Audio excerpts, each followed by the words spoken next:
Ayan si Ate Alma kahapon absent kasi hindi pumasok. Kaya si Ado. Siya si forever. Nag-absent kahapon nagpabimbang. Yes. Nagpabengbang sa new niyang asawa.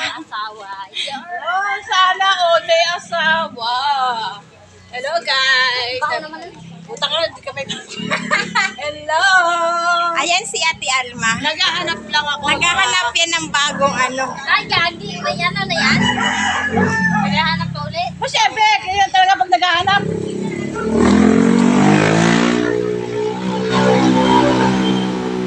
Naghahanap ako ng bagong papa. Yung ipaglalaban ako. Yay! Oh, di ba? Sila, umaga pa lang. Ay, mag-8 pa lang ng umaga. Ayun ang ayoko. Madaling araw ko papasok niya ngayon, tanghaling.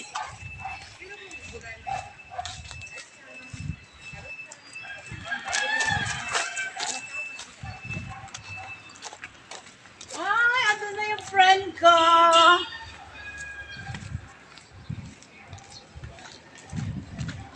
Papasok pa lang kami sa work namin, pero haggard na kasi naglalakad lang kami tuwing umaga.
Guys, good morning. Bye-bye.